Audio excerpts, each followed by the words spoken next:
Iran's Islamic Revolution deprived the West of a powerful friend, the Shah of Iran.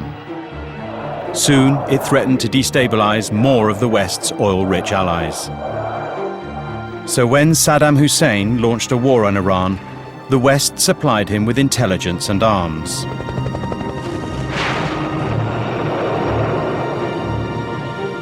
Saddam had chemical weapons, and he used them. The commanders of Iran's Revolutionary Guard inspected the battlefield. من خودم وقتی رفتم تو صحنه بعضی از دور انسان فکر می‌کرد که این فرد هنوز زنده است، آماده دفاع است، اما نزدیکش که می‌شدیم می‌دید که این فرد خشک زده. هر کسی در هر حالی بود، اونایی که درست در معرض قرار گرفته بودند مرده بودند. یکی از پنجره خونش آویزون بود، یکی تو خیابون افتاده بود. Iran demanded that the United Nations act. Et c'était une violation de la Convention de Genève. Les membres du Conseil de sécurité n'étaient pas intéressés à se mettre à dos, n'est-ce pas, le régime de Saddam Hussein. یک چنین جنایت مستمری سالها ادامه داشت و اونها عکس‌العمل مناسب نشون ندادن، باعث شرمندگی شورای امنیت بود. It's a very hard balance. They're using chemical weapons, so you want them to stop using the chemical weapons. At the same time, you don't want to see Iran win the war. The hatred between Iran and the West had become so strong that the rules that govern how states behave were set aside. In this program, leaders from both sides describe how they made decisions and then tried to undo the damage they had caused.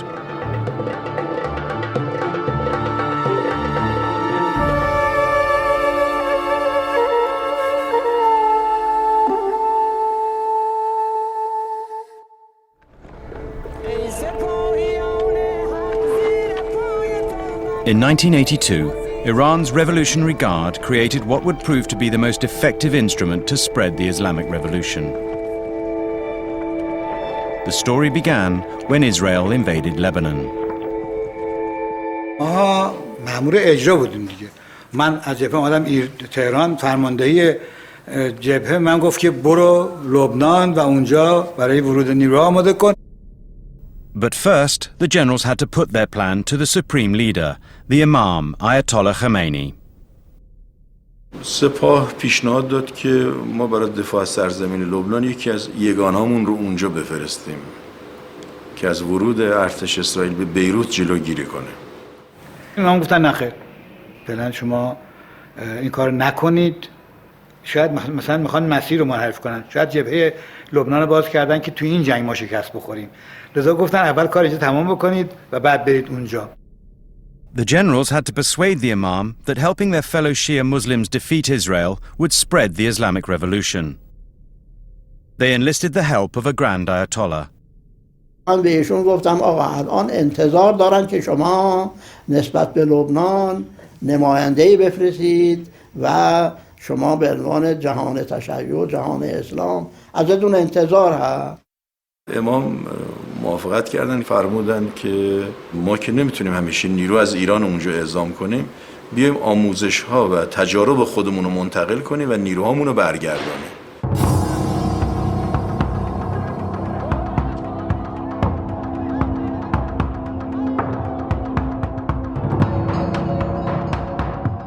اون موقع بود که ما 1000 تا نیرو برده بودیم به لبنان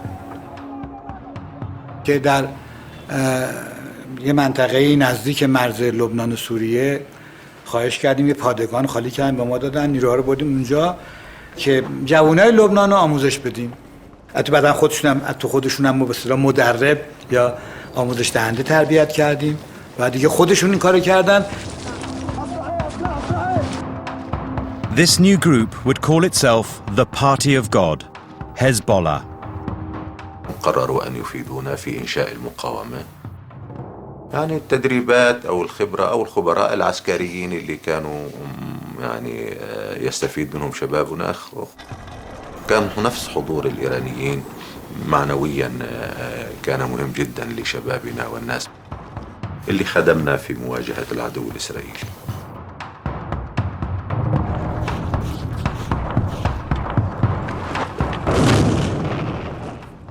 که این کار رو کردیم و این نیروی مقدس و قابل احترام به نام حزب الله تشکیل شد. Hezbollah became the most effective Lebanese fighting force.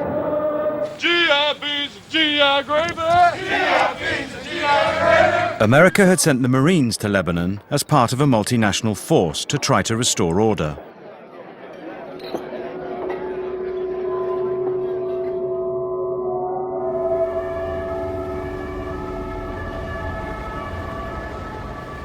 I was awakened at about 2 o'clock in the morning and told that a suicide bomber had bombed our Marine barracks and we lost 243 Marines. At the same time, he was told another bomber had hit a French barracks, killing 58. These attacks shook the leaders of both countries. We woke up the president. It was the low point of the Reagan presidency for me, for the president, and all of us. America had been humiliated 3 years before when Iran seized the US embassy in Tehran.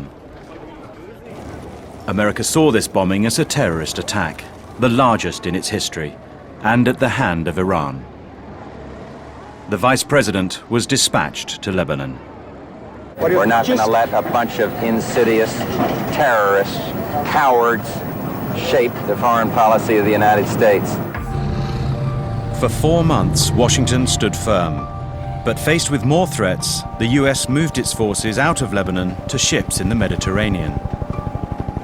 We knew we had to take the Marines out. So we left, and I think we left with our dauber down. I had to hand it to the French. They left too. But they marched out with their band playing. خروجها من لبنان يشكل بالنسبة لنا انتصار. A group calling itself Islamic Jihad claimed responsibility for both attacks. But the US and France blamed Hezbollah and Iran. بله ما کمک‌هایی کرده بودیم ولی ما اطلاع نداریم که از همین‌ها استفاده نکردن. ملت لبنان توسط یک ارتش خارجی اشغال شد برای دفاع از خودش شهید داد. This success in exporting Khomeini's revolution came at a high price. America added Iran to its list of state sponsors of terrorism, which brought economic sanctions, making it harder for Tehran to buy arms. In Lebanon, groups linked to Hezbollah took to kidnapping Westerners. Soon, more than 30 were held hostage. All their governments searched for ways to deal with the problem. We believe it's wrong to bargain with terrorists or over hostages because it only encourages more violence and more kidnapping. The French president had a more nuanced view. Je ne pense pas que l'on puisse négocier avec ceux qui s'adonnent à ce crime. C'est un problème extrêmement délicat puisqu'il s'agit de vies humaines. In March 1986, President Mitterrand received an ultimatum from the hostage-takers. Unless their demands were met, one of the French hostages would be killed. It was a week before France's parliamentary elections. Il faut tout faire pour ne rien céder aux ravisseurs, mais tout faire du côté des États. Comme on n'est pas dupe et qu'on sait que c'est l'Iran qui est derrière et qui attise ce contentieux avec l'Irak, donc on va agir sur l'Iran. France urgently needed a back channel to Iran. J'étais donc assis avec mes amis en train de dîner quand la maîtresse de maison vient me dire à l'oreille « On vous demande au téléphone ». J'étais très surpris, j'avais dit à personne que j'étais là. Je me lève, je vais vers le combiné, je prends le téléphone et j'entends une voix qui dit « Ici François Mitterrand ». Et je vous appelle pour voir si vous pouvez faire quelque chose pour nous. Eric Rouleau was a former Le Monde correspondent in Tehran. President Mitterrand asked him to use his contacts with Ayatollah Khomeini's inner circle. Je pensais qu'on ne pouvait pas jouer avec les intérêts de la France et la vie de certains Français. 5 days later, Rouleau was in Tehran, a city at war. He went straight to the headquarters of the Revolutionary Guard. از من خواست که در آزادی گروگان‌های فرانسوی تو لبنان کمک بکنم. خب من اول پرسیدم برای چی کمک بکنم؟ اولا ما تو اونا نفوذ نداریم. Vous pourrez peut-être obtenir quelque chose uniquement en disant que le gouvernement iranien souhaite faire libérer les otages français. Il a souri, il m'a dit oui, en effet, nous avons des amis là-bas, nous pourrons... Mais à supposer que nous puissions obtenir la libération des otages, qu'est-ce que vous nous rendrez en échange? ایشون وقتی من گفتم چرا به صدام انواع سلاح رو میفروشید؟ Et c'est pas négociable. فقط من یه طرفه بگیرین برین؟ نه، این خبران نیست. Très bien, nous vous devons $1 milliard. Nous sommes prêts à négocier le règlement de cette affaire. Et vous serez tout à fait satisfait des résultats, j'en suis sûr. اعلام بکن، ما مقدمات فراهم بکنیم. They seemed to have a deal that could get the hostages out. Nous rentrons à l'ambassade heureux comme des rois. On se frottait les mains en se disant, voilà, tout va très bien. Et nous envoyons un télégramme à Paris. C'était un télégramme général, mais enfin encourageant. Encourageant. Bon, je répercute ça à Mitterrand, qui était assez content. Et cela paraissait proche de réussir, au point qu'il est arrivé qu'un jour, Roland Dumas se rendit à l'aéroport de Villacoublay pour aller chercher des otages.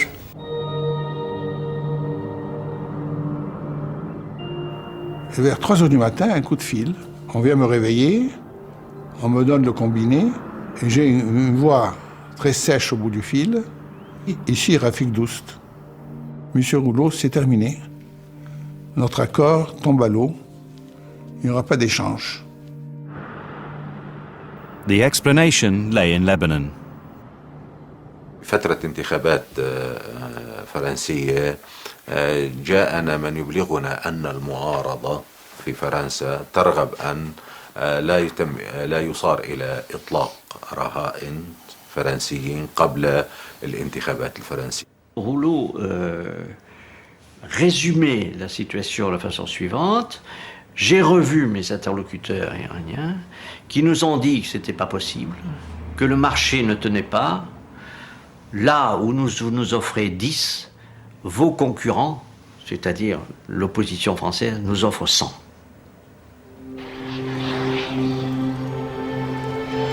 The opposition won the French election, but it was 2 more years before the last French hostages came home. They were greeted by the election winner, Prime Minister Jacques Chirac. Je remercie le gouvernement iranien pour son aide et pour ses diverses interventions qui ont permis la libération de nos compatriotes. Chirac has always denied that his party tried to delay the hostage release while in opposition. J'affirme simplement que tout au long de cette si douloureuse affaire, le gouvernement, avec persévérance, n'a cessé d'agir dans la dignité et dans l'honneur.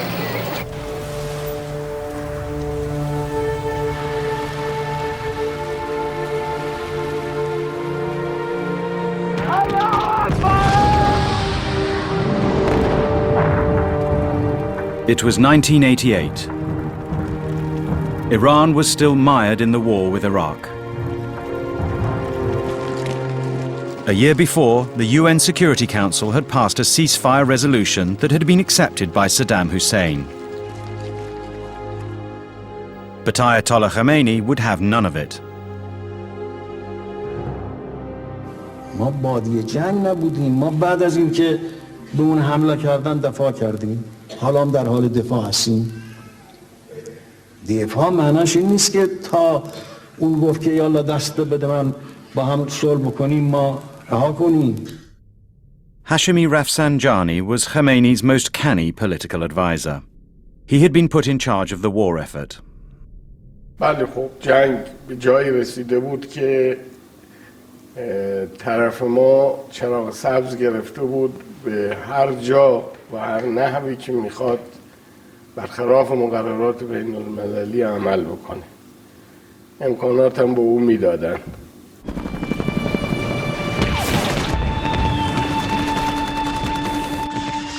After 8 years and 800,000 deaths, Rafsanjani judged that the West's continued support for Saddam Hussein made it impossible for Iran to defeat him. He had to devise a way to make Khomeini accept the need for a ceasefire. ما فرماندهان نظامی رو جمع کردیم، بحث کردیم، شرایط جنگ مطرح شد. ما گفتیم با شناختی که از صدام داریم همه عراق رو هم بگیریم، این بغداد دستش باشه این میمونه. گفتیم ارز نداریم، ایشون گفتی اینو خودتون برید یه فکری براش بکنید، ولی باید جنگ ادامه پیدا کنه. Rafsanjani asked the generals what they needed to be absolutely sure of toppling Saddam. یک لیست امتیازاتی یعنی امکاناتی تهیه شد. تعداد زیادی هواپیما، تعداد زیادی تانک، تعداد زیادی موشک، تعداد زیادی ضد هوایی. اولا به ما نمیفروشن و اگر بخوایم بخریم هم و بفروشن هم پول اینقدر نداریم. هم سیاستمدارا هم فرمانده جنگ به این نتیجه رسیده بود که اگر نمیتوانید جنگ رو به سرعت تمام کنید مقطعی است که آتش بس رو بپذیریم.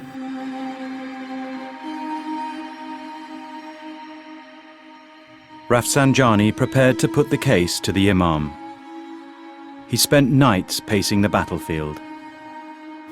احساس شد که برای ایشون سنگینی که اعلان بکنن با شعارهای قبلی که مخصوصا گفته شده بود اگر 20 سال هم طول بکشه ما ایستاده ایم. When he called on the Imam, he took a chance that might have ended his career. من یه پیشنهادی کردم به امام، گفتم که من جانشین شما و فرمانده جنگ هستم. من اعلام میکنم مسئولیت رو به عهده میگیرم، شما بعد میتونید منو محاکمه بکنید اگر به عنوان این که نظر شما نبوده و برای اینکه مردم بدونن شما راضی نبودید از این کار، ولی من این کار رو میکنم. ایشون یه نگاهی کردن گفتن نه این هم اقدام حقی نیست، اقدام ناحق میشه و گفتن خودم میکنم. خوشا به حال جانبازان و اسرا و مفقودین و خانواده های معظم شهدا و بدا به حال من که هنوز ماندم و جام زهرآلود قبول قطعنامه را سر کشیدم.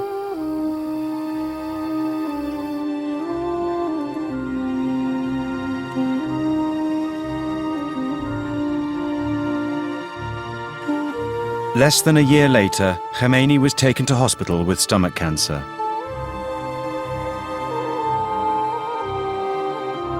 At his bedside, he regularly received Iran's president, Ali Khamenei, and Rafsanjani. With their help, he continued to rule the country. But then he suffered a heart attack. به من اطلاع دادن که لازمه که در بیمارستان در جماران باشم. وقتی که وارد شدم امام رو دیدم و امام هم چشمشون باز کردن منو دیدن، چشمشون به آسمان بود.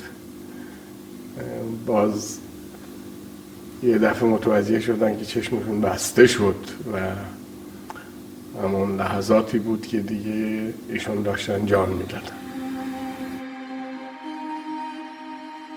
Ayatollah Khomeini had been one of the few real revolutionaries of modern times, an inspiration to millions. He had also been a ruthless, tough-minded political leader. مشکل بود که خب شخصیتی مثل امام اون روزها ما در کشور نداشتیم که بتونه به آسانی جای امام رو پر بکنه. The top 80 Islamic clerics gathered to choose the new supreme leader. They had what follows filmed, but it was not broadcast for 2 decades. اجازه بدید این حرف آقای شبستری رو میخوان آقای شبستری چیزی از آقای طاهری شنیدن که امام جمله‌ای درباره آقای خامنه‌ای گفتن. اگر آقایون مایلن من نقل کنم و الا The film shows how Rafsanjani guided their choice. بله. ما با امام مباحثه داشتیم. ما گفتیم ما فردی رو نداریم الان که مطرح بکنیم تو جامعه، چون ما فرضمون بر مرجعیت بود و با همون مسائل بود، اما فرمودن چرا ندارید آقای خامنه‌ای. The cleric who, according to Rafsanjani, had been chosen by the late Ayatollah, responded with a show of modesty. ببینید من در بحث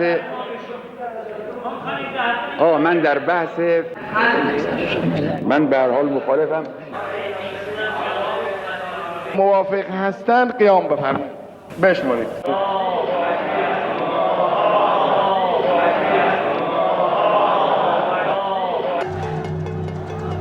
The next day, Ayatollah Khomeini was buried.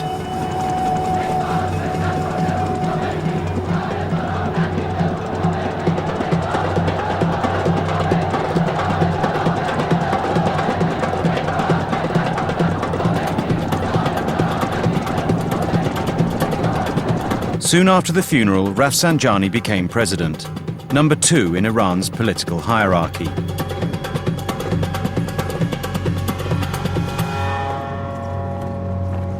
America also had a new president. I, George Herbert Walker Bush, do solemnly swear. High on his agenda were the Americans still held hostage in Lebanon. United States. His predecessor had got into serious trouble, attempting to do a deal that became known as Iran-Contra. We had no relations with Iran. We couldn't negotiate. We didn't want to negotiate for hostages anyway. And that led him to the notion of reaching out in a way to Iran with this subtle statement. There are today Americans who are held against their will in foreign lands, and Americans who are unaccounted for. Assistance can be shown here and will be long remembered. Then the president delivered a carefully crafted phrase. Goodwill begets goodwill. It was a signal. It was a gesture. You do something nice for us, and we'll do something nice for you. Iran's new president appeared to be on a similar wavelength. ایران این آمادگی رو داره با اون کشورهای از غرب که آمادگی داشته باشند که سیاست برخورد مساوی و بدون باجخواهی و توسعه طلبی و انحصار طلبی با اینها کار بکنه. It looked like a moment of optimism. Then, hostage takers in Lebanon released a video. Colonel Higgins, who was an American colonel, had been in the UN Observatory Force and had been taken, and there were pictures of him released hanging.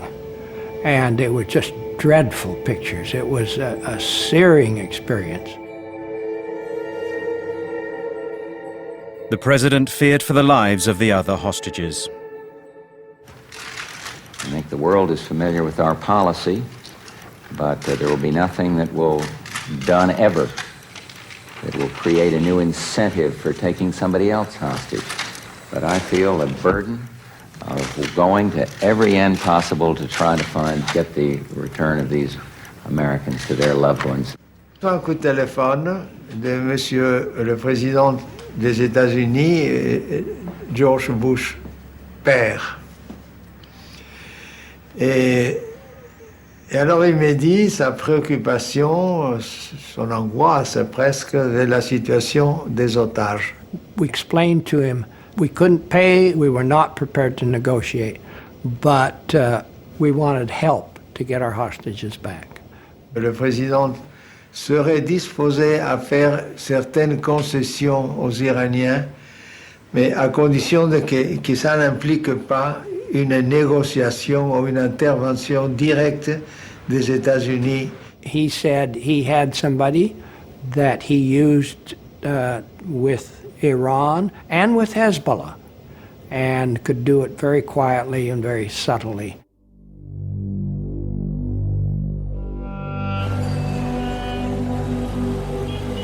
The Secretary General's troubleshooter, Gianni Pico, was sent to see President Rafsanjani. His mission was to get Rafsanjani to help America to get its hostages back. It meant asking him to take a big political risk. It was my first encounter with the Rafsanjani president. I walked into this office together with Javad Zarif. We wanted the meeting to remain private, so we decided not to have a translator. I said to him, President Bush de facto asked to help in the release of the American hostages in Beirut, and that this help will not go unrewarded. گفتم اولا ما نمیدونیم این گروگان‌هایی که میگن آمریکایی‌ها میگن هست در لبنان یا نه. Rafsanjani was just testing the UN representative. He soon made his conditions clear. اگر حسن نیتشون رو نشون بدن ما مطمئن بشیم اینا جدیان و اگر کاری از ما ساخته باشه ما به خاطر هم لبنان هم به خاطر مسائل انسانی این کار رو خواهیم کرد. The president said if the United States expects our assistance, then it has to change its hostile policy towards Iran. حرفی که داشتیم این است که در مسئله جنگ ایران و عراق تعیین متجاوز و خسارت‌ها بی‌طرفانه عمل بکنن. Basically that was it at that point.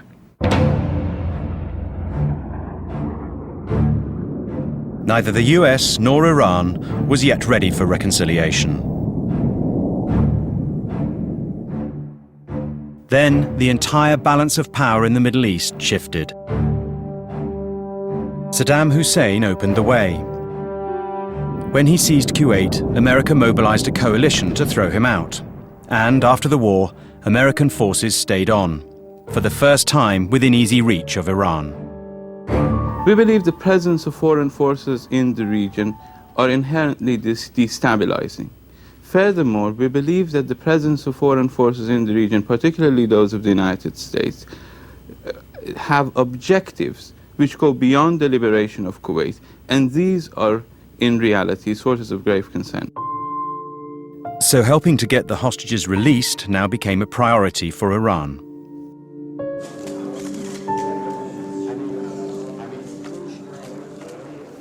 دبیر کل سازمان ملل و همراهان آمدند.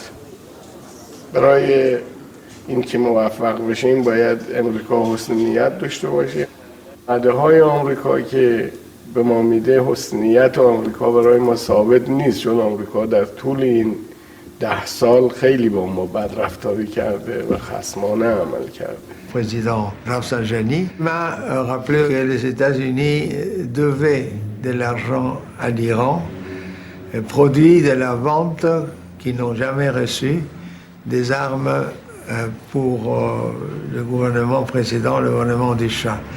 Alors je lui ai dit que j'évoquerai cette question avec le président Bush quand je le rencontrerai. Rafsanjani summoned the commander of the Revolutionary Guard. آقای هاشمی به من گفت که چیکار میشه این کار؟ میشه کاری بکنیم یا نه؟ من یکی از فرماندهان سپاه را فرستادم لبنان.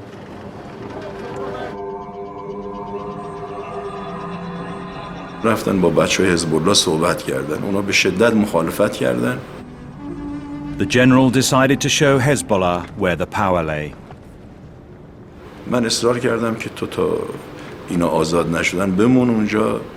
وقتی بچه‌های حزب الله دیدنشون خیلی اصرار میکنه، عده‌ای از آدم‌های تندشون شبانه با ساختمان برادر ما حمله کرده بودن، چند تا RPG زده بودن تو اتاقش که ایشون فرار کنه بیاد ایران. ولی ایشون مونده بود و با مسئولان حزب الله بالاخره مسئله رو تمام کرد. ما يعني من يملك المال يملك السلطة. دولة بحجم إيران ينافسها أفراد لا يملكون شيئا، شيء طبيعي أن تغلبهم.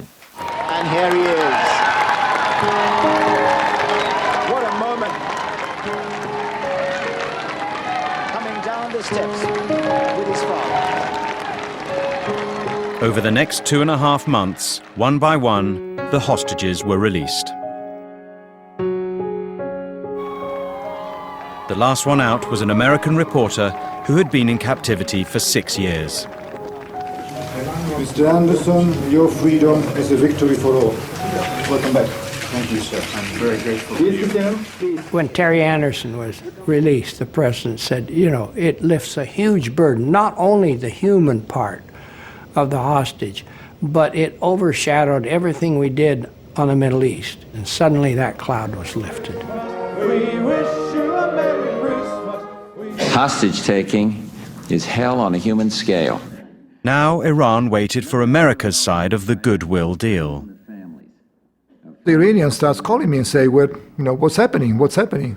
We are in a difficult position at home. They say the president has helped the Americans, and now where is the thank you note? Johnny Pico said the Iranians are expecting a gesture. And he said, we've got to be fair because I promised them. And I said, Johnny, I will try. I sat down with the National Security Council principals and we discussed it, and I said, we have a commitment. And the president was sympathetic to me. The problem, as I told General Scowcroft in that meeting, was the Iranians were now deeply engaged in other acts of terrorism that made it very, very hard to do anything to improve the relationship. In the 3 years since President Bush's promise, many critics of the Iranian regime had been assassinated in the West. America blamed Iran's leaders, and the Supreme Leader had issued a fatwa calling on all Muslims to kill the novelist Salman Rushdie. When we said goodwill begets goodwill, we did not say, if the Iranians release the hostages no matter what else, we are going to respond favorably. We said goodwill would beget goodwill. Well, doing other acts of terrorism is not my definition of goodwill. Everyone else said Iran is behaving so badly in so many different ways that now to reward them by lifting some of the sanctions we had or making trade deals or some of the things that would have that the Iranians would have wanted is just impossible for us. And I lost the argument.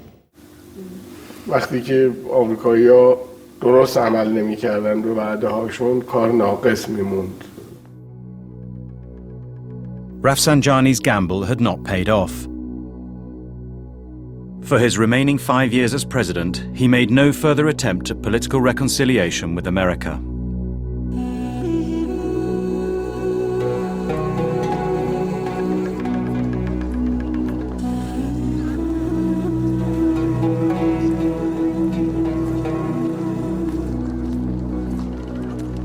In 1997, Rafsanjani came to the end of his 2 terms as president. The Supreme Leader and the establishment had chosen a candidate, and they were used to winning. But some sought an alternative. They turned to an unusually liberal cleric who was more likely to open doors to the West. معتقد بودم این دیدگاهی به اسلام که با آزادی و مردم سالاری با استقلال و پیشرفت سازگار میشه. در دوران وزارت هم که بودم سعی کردم با توجه به همه شرایط این دیدگاه رو بهش وفادار باشم و در یک برهه‌ای احساس کردم که مشکلاتی وجود داره و استعفا دادم. Khatami had encouraged free expression. This had angered the hardline supporters of the Supreme Leader, but had won him backing among intellectuals and students. ایشون همچنین از اونجایی که منتقد وضع موجود بودن، خب برای اکثریت مردم هم که اعتراض داشتن به شرایط موجود گزینه مناسبی بودن. طبعا با توجه به جایگاهی که رهبری در نظام ما داره و تأثیری که میتونن داشته باشن، برای من مهم بود که ببینم که من اگر با این ایده و با این فکر میام نظر ایشون چی هست. To persuade the supreme leader to let him stand against the establishment's candidate, Khatami put a subtle argument.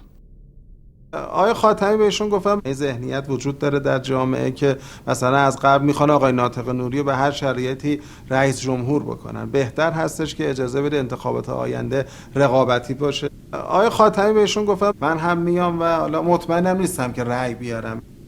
ایشون هم استقبال کردن و طبعا از این جهت برای من هم یه موقعیت مناسبی بود که فکر کردم که دست کم رهبری مخالف نیستن با آمدن من. Khatami seemed to be facing an uphill struggle. Iran is huge, and he was not well known outside Tehran.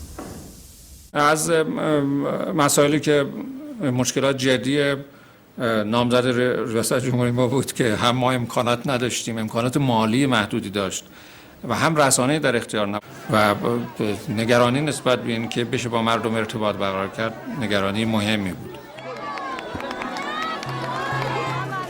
و من باید روبرو و چهره به چهره با مردم همراه باشم و به همین دلیل با اتوبوس هم نوعا رفتم و تقریبا به همه مراکز استان سر زدم.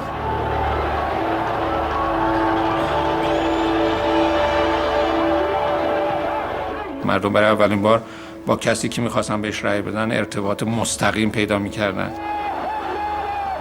برای خود منم تعجب آور بود در همون دیدارهای اول استقبال مردم و احساس میکردم که مردم یک نوع تغییر و یک نوع تحولی رو طلب میکنن.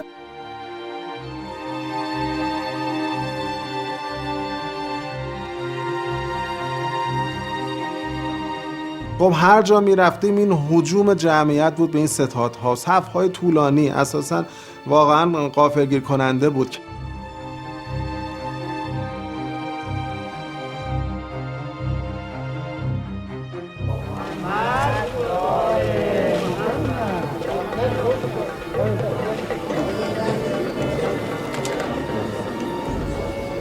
Khatami won by a landslide, large enough to make him feel he could challenge the core of the Islamic Republic's foreign policy.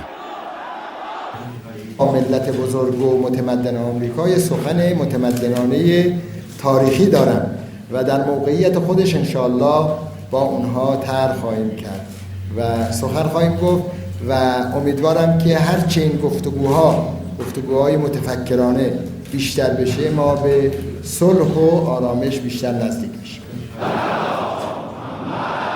The new president would have to tread carefully.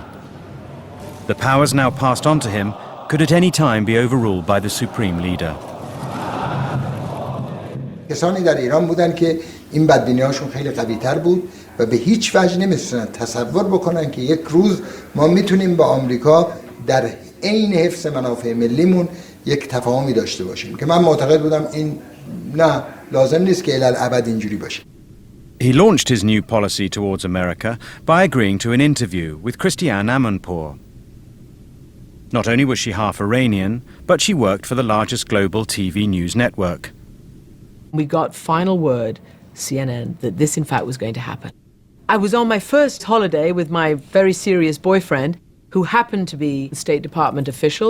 And I think her due diligence was to find out what the U.S. government was waiting to hear from the Iranians, and she had the U.S. government right beside her. So she did what any journalist would do. I went into, okay, what shall I ask him mode? And I did what I was supposed to do, which was to identify for her the things the U.S. government cared about. And I said to him, I have to ask about the hostages. I have to ask about terrorism and the Middle East peace process. For Americans, it was the hostage-taking that put Iran beyond the pale. I do remember saying to her, if Khatami was really different, he had to acknowledge that Iran had done something wrong here. As the interview began, Khatami and Amanpour were aware that the American government would be watching. A conversation with the president of Iran. Would you say that taking the American hostages at the beginning of the Iranian Islamic Revolution falls into the category of early revolutionary excesses? متشکرم از سوالی که کردید. Thank you for your question. I do know that the feelings of the great American people have been hurt. And of course I regret it. I remember the words he regretted that this had taken place. He did not apologize, but he explained that this clearly had been a source of contention. و من اظهار تأثیر کردم از این، ولی گفتم منصفانه ما نیم اینا ازش استفاده تبلیغاتی بکنیم. Do you believe that killing innocent women and children is terrorism, as for instance what happens on the streets of Israel? It is definitely so. Any form of killing of innocent men and women who are not involved in confrontations with terrorism, it must be condemned, and we, in our turn, condemn every form of it in the world. This provided a really good opportunity to see whether there was some way to use that interview as a launching pad for perhaps some kind of a different relationship with Iran. You say that you want to talk to the American people. Are you prepared to sit down eventually and talk to the American government? Dialogue between civilizations and nations is different from political relations. Right now, I recommend the exchange of professors, writers, scholars, artists, journalists, and tourists. So we understood he wasn't able to bring the regime around to having an official dialogue. And so our response was, fine, we'll go for the dialogue of civilization.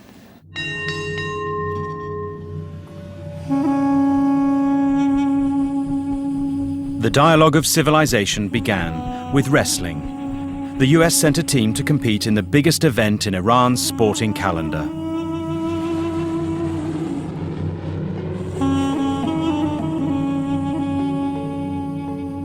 On the plane over, gave us a briefing, kind of told us our do's and our don'ts.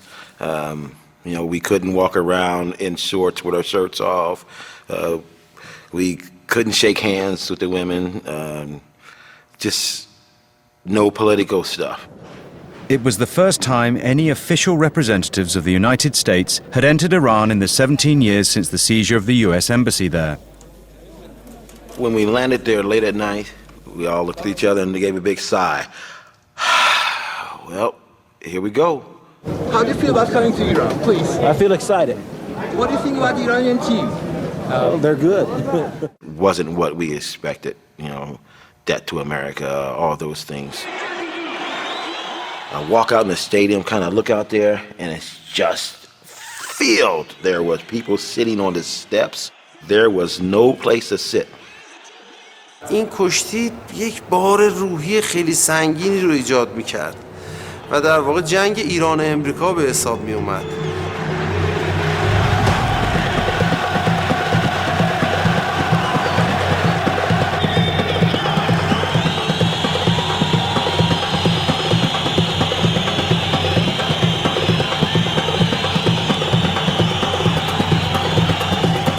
ولی کشتی 3-3 تموم شد. امتیاز اون مساویه و باید وارد وقت اضافه بشیم.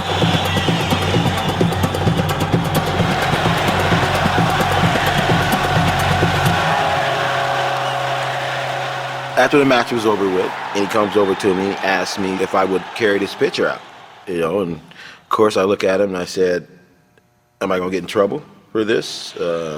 You know, we're not supposed to do anything political. مسئولین برگزار کننده میخواستن حس مودت و دوستی رو بیشتر کنن.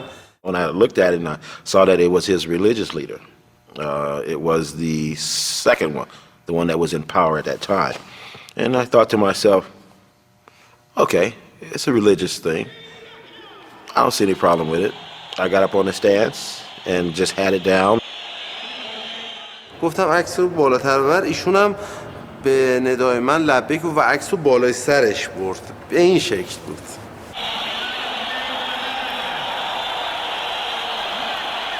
So I held mine up in the air. You know, we both had it up in the air and the crowd just went crazy.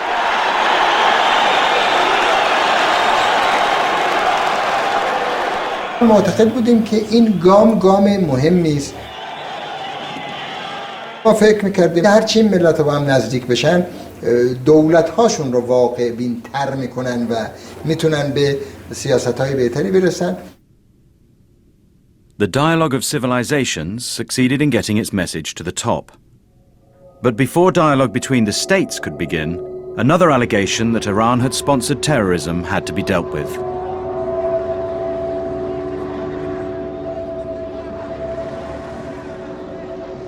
A year before Khatami was elected, a truck bomb had killed 19 American servicemen and wounded 372. I thought, as soon as I heard the news, that I had to consider going to the scene. So I diverted my plane to Saudi Arabia and I visited the site. And there was this building with the whole front of it just sheared off, so you could see into all the rooms. Floodlights were illuminating it. It looked like a terrible movie set of devastation.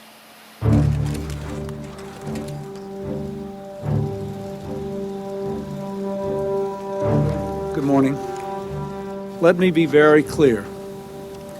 We will not resist, we will not rest in our efforts to find who is responsible for this outrage, to pursue them and to punish them. There was some evidence that Iran had been involved, and many people were advocating some prompt action against Iran. Last night, I directed an FBI team of 40 experts, investigators, and forensic experts to go there to work with the Saudi Arabian authorities. After 3 years, the FBI believed they had seen conclusive evidence. The FBI gets access to the prisoners that the Saudis are holding, and we get the smoking gun that the Iranians were responsible for the Khobar Towers bombing. And we had to decide, what were we going to do about it now? Some of Clinton's advisers argued for military retaliation. But the State Department argued that since Khatami became president, Iran's support for terrorism had declined. And the question was how to separate Khatami out from previous actions and not hold him responsible. We thought it was better to see if he would act against the people responsible, particularly the intelligence chiefs who had sent the bombers and the people that we believed were involved in the bombing who had sanctuary in Iran. So President Clinton sent 2 aides to see a sultan in France. The drive was about an hour outside of Paris through the rolling countryside of the Seine River Valley to this magnificent residence. It was the summer retreat of a good friend to both America and Iran, Sultan Qaboos of Oman. I said, Your Majesty, we come here as envoys for President Clinton with a message that we would like you to find a way to deliver. ثم سألونا ما إذا كان بإمكاننا أن نوصل هذه الرسالة إلى يد الرئيس خاتمي شخصيا. We wanted to try to make sure that he was the only one who knew, because hardliners in Tehran were doing their best to prevent him from going forward with his, what we understood to be his desire to normalize relations with the United States. ولكننا نريد أن نعرف ماذا في الرسالة. إذا كانت هذه الرسالة تنطوي على تهديدات فإحنا ناسف لا نستطيع أن نأخذ هذه الرسالة. I said the letter explained that the United States wanted to have a positive relationship with Iran, but that there was this problem. We know that Iran was directly involved in a terrorist operation that killed 19 Americans, and we need some answer from the Iranians that they're going to hold those involved responsible and bring them to justice. His Majesty said, we'll do whatever we can. Soon after, Oman's foreign minister arrived in Tehran with President Clinton's letter. في هذه الرسالة بشيء من الأهمية وأن هذه فرصة ربما باب فتح لزيادة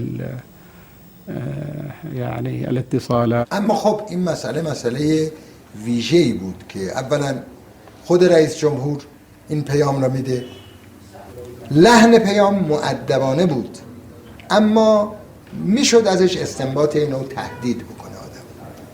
الرئيس خاتمي أكد بصورة فيها كثير من الجدية أن إيران ليس لها دخل بما حصل في الخبر. پذیرش پیام ایشون معناش این بود که ما اتهام رو قبول کردیم در حالی که واقعیت نداشت.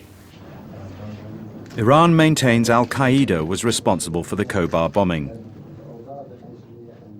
No matter who was behind it, to launch the investigation the Americans asked for would mean challenging the most powerful forces in Iran. عدم آشنایی سیاستمداران آمریکا با اوضاع ایران با اوضاع منطقه سبب شد که اشتباهات بزرگی بکنند و اون فضایی که میتونست به نفع هر دو کشور باشه اون فضا تا حدودی بسته شد. We got the response back through the Omanis. To put it simply, it was disappointing.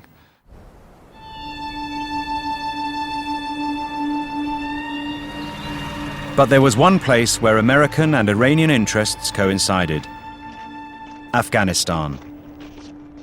The dominant force there, the Taliban, was Sunni Muslims violently opposed to the Shia, the ruling group in Iran. طالبان احساس یعنی ایران رو دشمن خودش میدونست و این اسلامی که در ایران بود قبول نداشت. وجود طالبان در شرق ما یک تهدید جدی استراتژیک برای ماست. In August 1998, the Taliban were laying siege to the northern town of Mazar-e-Sharif.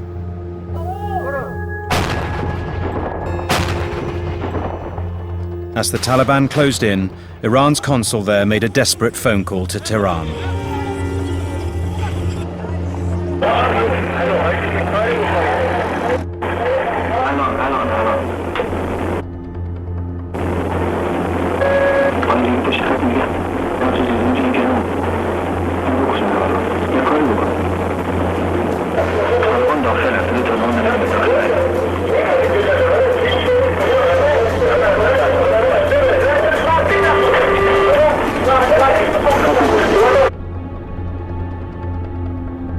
The line went dead.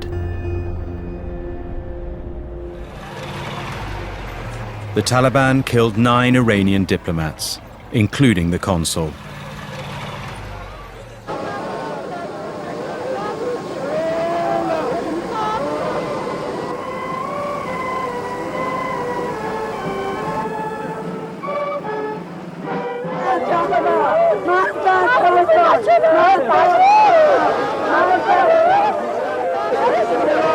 جنایت سازمان یافته این رفتاری که نسبت به نمایندگی جمهوری اسلامی ایران و دیپلمات‌های ایرانی شده بود توهینی به ملت ایران بود. نه تنها بعضی از نظامیان بلکه بخشی از سیاسیون معنای واکنش رو فقط در چارچوب نظامی می‌دیدند. Iran prepared to avenge its murdered diplomats.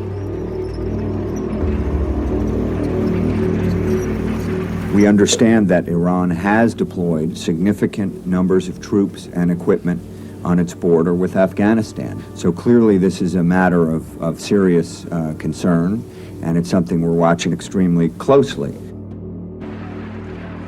تصور ما بود که عملیات نظامی مفهوم نداره، نباید انجام بشه. بنابراین توجیه کننده بود که ما به سمت واکنش و به سمت جلب توجه جامعه بین‌المللی بریم.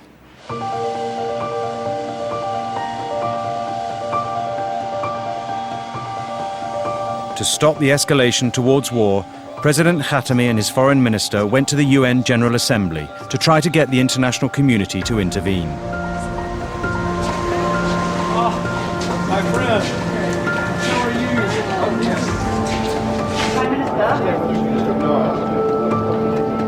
The UN Secretary General already had a working group on Afghanistan. It was the only place where the United States and Iran had official contact.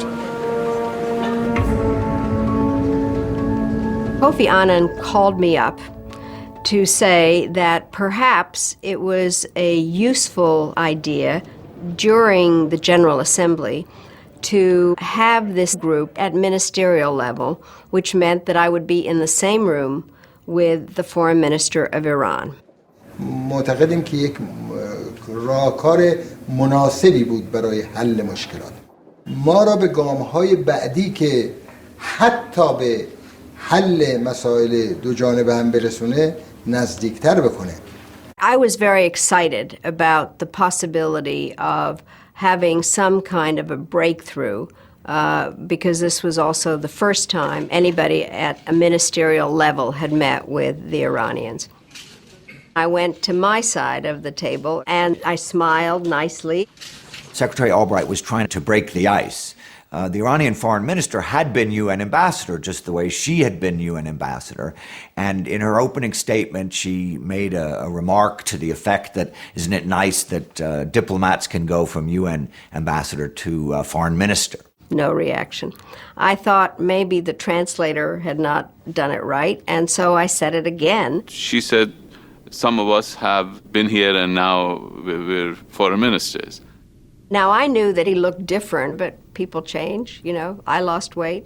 And so I turned around to my bank of experts and I said, is this Kharazi? And everyone kind of shrugged their shoulders because we had left the expert outside the room because everybody wanted to be in the meeting and we only had 5 seats. And we actually didn't know who was the foreign minister or whether this leader of their delegation was in fact the foreign minister. I started making a statement, presenting the views of Iran and also noting the areas where we had similarity of interest. Kofi Annan said, isn't it nice that the deputy foreign minister of Iran was able to join us for this meeting if the foreign minister couldn't? And all of a sudden, I turned around to the guys behind me and said, yeah, now we know. We walked out of the conference and Secretary Albright began yelling at all of us. How could this have happened? Why didn't we know the Iranians were going to double deal us? Why didn't Dr. Kharazi attend this meeting? Well, Dr. Kharazi was occupied with the president. As you know, the president has a very heavy schedule and he expressed his regret that he did not attend the meeting. ما فکر می‌کردیم بهانه‌ای بشه برای کسانی که بدبین‌تر از من هستن به مسائل و فکر می‌کردم که باز اگر ما از سطح پایین‌تری کار را شروع کنیم شاید موفق‌تر باشیم. Certainly people who expected a ministerial turnout were disappointed. But the meeting wasn't bad, the meeting was constructive as far as Afghanistan was concerned. The Americans used their influence in the region to rein in the Taliban. President Khatami halted the march to war. As he rose to address the General Assembly, delegates had a chance to see Iran's foreign minister and his deputy, and to work out which was which. کوشش صادقانه برای مبارزه با تروریسم در تمامی اشکال آن و از جمله تروریسم دولتی یکی دیگر از نکات مورد اهتمام جمهوری اسلامی ایران است. باید برای ریشه‌کن کردن حقیقی این پدیده شوم همراه با مبارزه با عوامل فعلی آن از طریق همکاری جدی و شفاف بین المللی در راه تحقق عدالت در جهان کوشش کنیم. The President's offer of cooperation against terrorism would soon be put to the test.